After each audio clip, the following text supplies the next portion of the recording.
I wanna talk to you.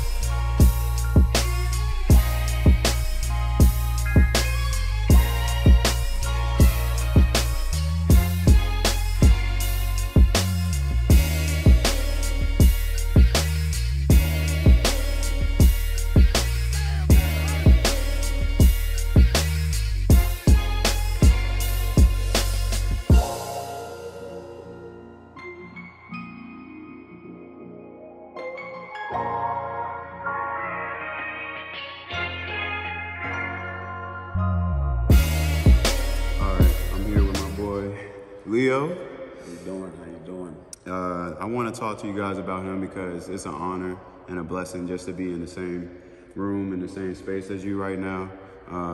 What you've accomplished in your career and your time, what I've able to see in a short amount of time. I've known of you for maybe a couple months, just through a semi-pro basketball league here in Atlanta, and I would say just the energy that I felt like even when we were playing, I knew you took it seriously. Yeah. I could tell that this was not a game. And that's how I feel all the time. I feel like I want to see improvement in myself. Yeah. I want to see the progression in myself. Who is King Lio, and how did that make you who you are today? It's kind of started from high school. So I'm originally from the Bahamas. So I went to a school in the Bahamas, a small school called Tabernacle Baptist. Okay. And we would go to University of Miami camp, which is close to Florida, and we would go there. But when I first started playing basketball in 11th grade, I was only good at rebounding because the coach was like, try to make a layup, threw that thing over the rim. All the kids was laughing. Yeah. He told me to shoot a jump shot, air ball. I was terrible. I never played the game. And he's like, I want you to rebound the ball. And I was like, what you mean? What you want me to do? He's like, I'm gonna throw it off the glass, just go get it. So he threw it and I just ran after it and I held it up. And I was a little taller than the average kids. Yeah. And so that's how I started playing. He's like, you're gonna be a really good rebounder. I'm gonna teach you how to rebound the ball and not travel, rebound the ball so guards don't take it away from you. So he's teaching me right on the spot. So, right. That's a blessing. So shout out to Mr. Davis, Lyndon Davis, who taught me the game of basketball.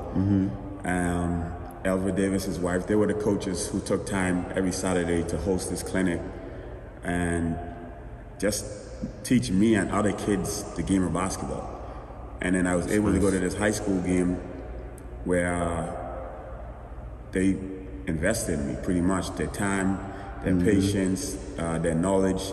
I went to University of Miami camp that summer, and I was really good rebounder. Like I would rebound the ball under the basket, kick it out, and like that used to get me hype up. Right. It was like nobody could stop you. Yeah. So it was like I was literally scored like 3 points, but I had like 20 of those rebounds. Hey. And then energy, man.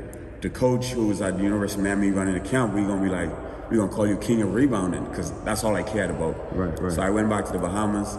And in the Bahamas, everybody has a nickname. So everyone has called me King of Rebounding.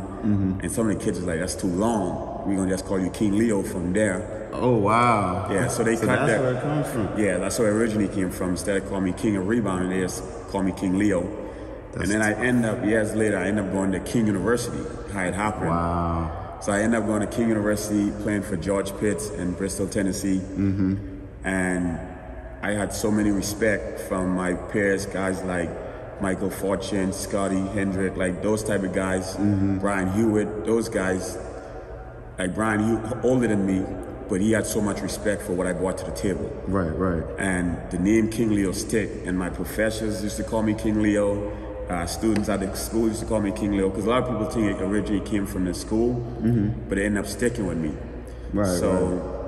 After I left the school, I ended up going overseas to play basketball, because basketball, I would say, was the passport for life, to travel for me. Yeah, for sure. a lot of people say it is, but some people say ball is life. I don't really put it out there like that, but it actually is. The people who know me knows. Yeah. Like they know basketball saved my life. Right. So the name King Lio came from respect after it grew from king of basketball, king of rebounding. So I came and started like humble beginnings because I only played the game of basketball because I wanted to get away.